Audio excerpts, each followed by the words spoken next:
Army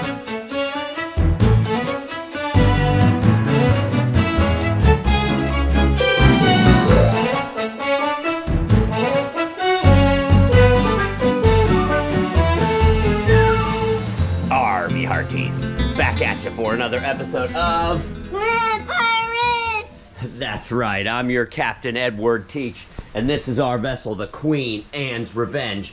And we're gonna be sailing the high seas today, looking for what? Free plans! And how are we gonna get them? Landscape debris! Debris piles. That's right, y'all. Today is landscape debris pickup day, well, and trash day. So I might need to take the trash out too. But landscape debris pickup day in our community, so we're gonna sail around in our golf cart here looking for some free plants. And you guys can see we're all bundled up. It was like 85 degrees here a couple days ago, and now it's 60. We're ready for spring, aren't we, guys? Yeah. But winter has a grip on spring for some reason, but that's all right. It's not gonna stop us, right? Yeah, it's a frigid 65. Frigid 65, right. So we gotta get going though, because somebody else is out to get our free plants. Who is it?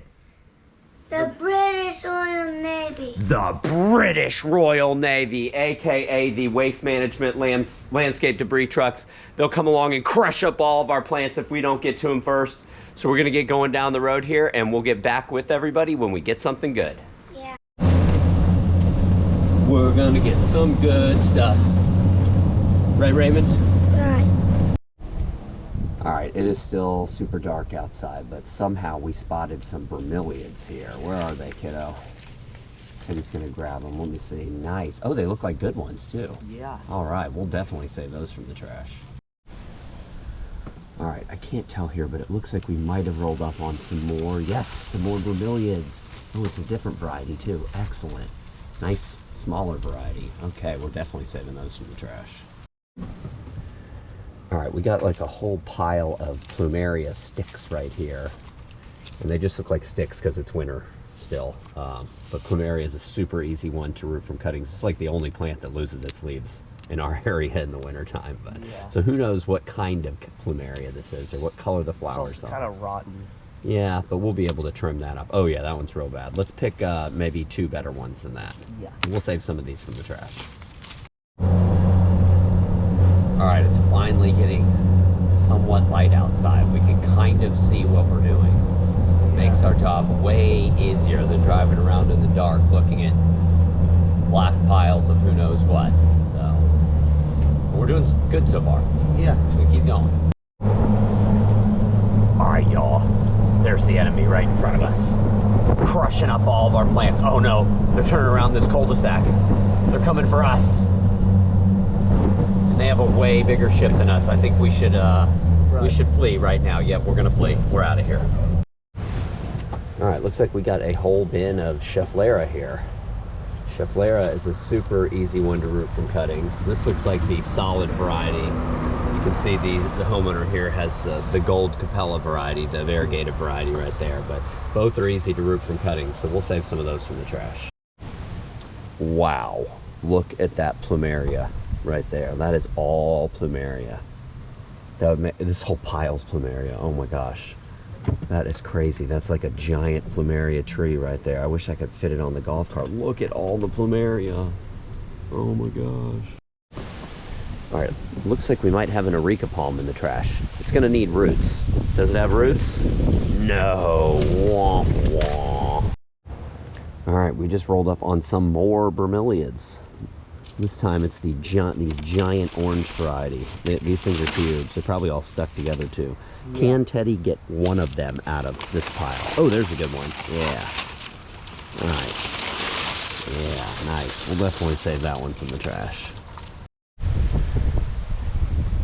All right, here's a pile of basically a bunch of dead stuff. But Teddy spotted some clusia in here. The autograph plant. These don't look like great cuttings, but they are easy to root. So we'll save some of them from the trash. All right, this might be the biggest pile of snake plant that we've ever come across before. Yeah. It's just like tons and tons of snake plant.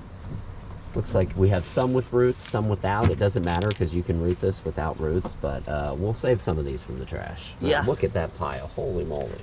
Look Look at all these squirrels. Watch out. Ugh, come on, I'm not trying to run you over. Look at them all. There's one at every driveway. Maybe we should think the population. There's like 16 of them right here. Man, it'd be tough being a mango farmer on this road. Holy cow. Look at them all. Get out of here. All right, y'all. For some reason, Raymond thinks that we're going to find a go-kart on the side of the road. Don't you, buddy? Yeah. You can see he's looking hard. He thinks that there's a go-kart waiting for him. Someone put a go-kart out today for free that Raymond's going to get. Right, Raymond? Right. All right, you just keep looking, buddy. You just keep looking. All right, this is the closest thing that we've come across to a go-kart. Sorry, Raymond.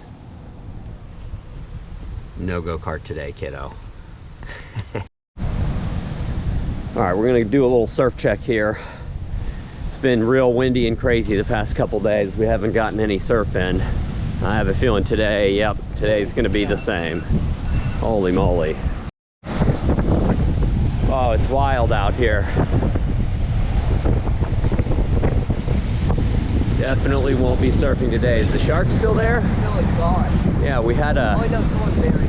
Yeah, we had like a 12-foot hammerhead shark wash up on the beach right down here a couple days ago. It looks like it's finally gone. It was on the beach for a while.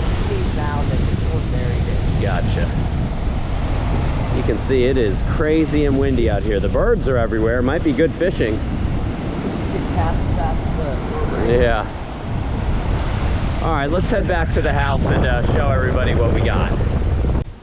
Our mateys.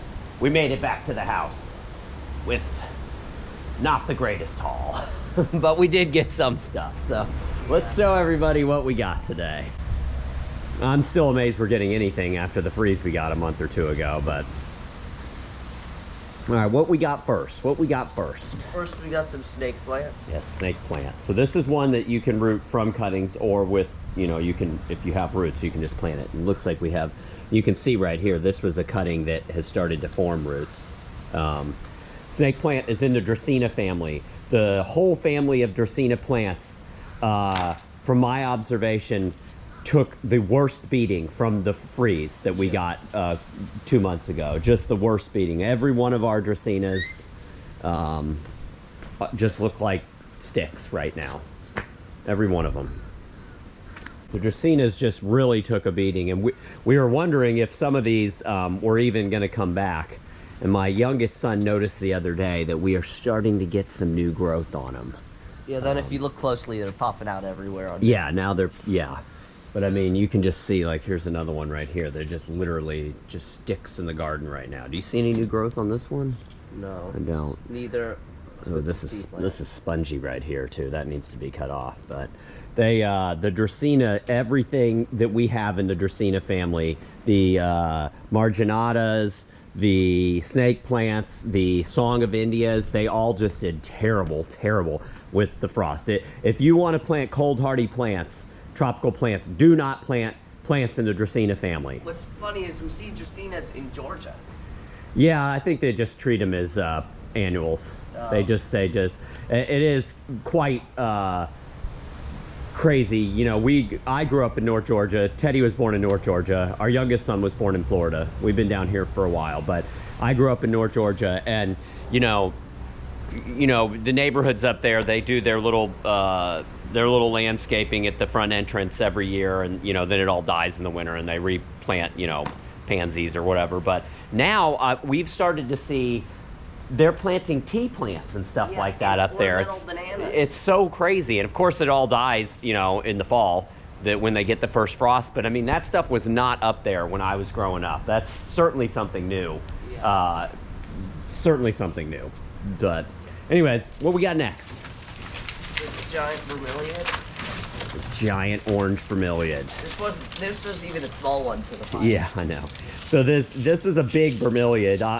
Bromeliads come in all different shapes and sizes. There's over 4,000 bromeliads.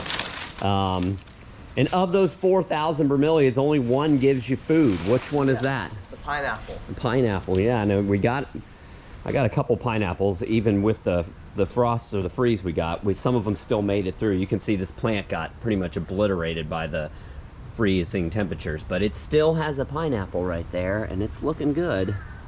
And I got another one in the backyard. I don't know if any of these have pineapples on them. I don't think they do. They'd already be showing by now. I think that's the only pineapple that we have up here in the front garden that has fruit on it. You can see we pop pineapples in everywhere. Every time we buy a pineapple, we pop it in the ground. And so we have them everywhere. Yeah. But I think right here, this is the only one we have that actually has a pineapple on it up in the front garden. This bromeliad right here, these big ones are real prolific though. They just shoot off more and more and more offspring. They are, you got to keep up with them if you want to plant those. I love them, but you got to keep up with them. Semi-invasive. Yeah. All right, what you got? What you got next? Some plumeria. Some plumeria sticks. This is what it looks like in the wintertime here. This is not because of the freeze that we got. This is just plumeria lose their leaves in the winter here. But they keep their flowers. They do. They keep their flowers well into the winter. You can see now, the ones we have in the ground, they're finally starting to leaf out. There's some more over here. We have lots of different plumerias, but they're finally starting to leaf out as the weather gets a little warmer. Be nice to, I can't wait for spring again and then summer. I need all my stuff to come back to life. Then plant pirates will be better. Yeah, plant pirates will be better, that's for sure. We're still getting some stuff even in the dead of winter after a big freeze. All right, what next? We got some very sorry Calusia. Yes, Calusia. some very sorry Clusia, yes. Also known as the autograph plant. You can take like your nail or something and write your name in these leaves and on the leaf and it'll stay there. Super cool plant. Looks like a giant succulent. I would say that these were the next worst thing in the freeze was the Clusia. I mean, people's Clusias just got destroyed. Same with my Auricas, really, if I'm being honest, but the Auricas seemed to do better than the Clusias did. The Clusias got destroyed. I'm surprised we even found a green Clusia. Yeah. What's next? We got some Schefflera. Yeah, Schefflera. We find this one every week. We usually either find this or the gold Capella variety. It's easy to root from cuttings. One thing that we use this for, in fact, I don't think we've dropped this on the channel yet. Maybe I'll make a video about him because I'm sure some of y'all would be interested. But right before the first big freeze this year, our friends found a chameleon in their backyard, a veiled chameleon, and they couldn't keep him, so we have him. Yeah. And I use Schefflera about 3 times a week. Instead of keeping live plants in his cage, I just go out. I have a big Schefflera bush right over here. We have like a sea of Schefflera right there. And so 2 or 3 times a week, I come over here and I'll cut a branch off of the Schefflera and stick it in Mr. Rango's cage. Rango is that's our chameleon. And it kind of, between that and then we have some fake plants in the cage, it really makes his cage look nice. And he loves it. Pothos. Yeah. Yes, we do put pothos in there sometimes, but the pothos doesn't grow. The pothos isn't quite as prolific as the Schefflera is. So the Schefflera, I just put a new cutting in his cage 2 or 3 times a week, and he's super happy. There's a dead stick. Got a dead stick. Who knows what that is? Hitchhiker. That's even why we got that. That'll go in my chimenea tonight, I guess. Okay, here, another bromeliads. Oh, these are Ooh, cool. those are nice. Those are a nice size and a nice color. It was too dark for me to realize. Yeah, look at that. They definitely, you could cut a loaf of bread with the serrated edge on those, but wow, those are nice. I like that one. Bromeliads come in all different shapes and sizes, and that's you can get these giant ones all the way down to some medium ones. Then we have some wispy little ones. I think we got some littler ones. And then we got some littler ones also. Yeah. Little. Watch out, there's water coming out of there, so just don't get it all over yourself. And this variety right here puts off real pretty flowers. Yeah, and same lots with of these. bugs. They actually, a lot of them put off real pretty flowers. Really, it's like the striped ones that don't put off the good Yeah. flowers. They still look cool though. Yeah, like that one next to. like this the one right here. Where? Yeah. Like Or this over here, one. spotted one. Yeah, this one. Yes, like the actual foliage looks prettier than the flowers that it puts off. The flowers still look cool though. If you look down in them, there's like little fuchsia flowers or purple flowers. Yeah, gotcha. Okay, cool. All right. Yeah. All right. What else did we get? That's all. That's all? Yeah. That's everything? Oh my goodness.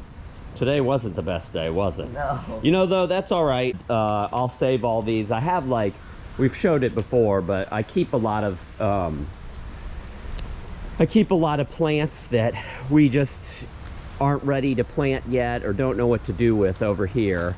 And a lot of these got destroyed by the freezing temperatures, but I still have a collection left of stuff. You can see we have some agaves, and these agaves are so prolific. I just threw this in the ground right here because I didn't know what to do with it. Now it's already shooting up offspring all over the place. Yeah. We have, oh, whoa. Yeah. that's I think that's a different kind of agave back here.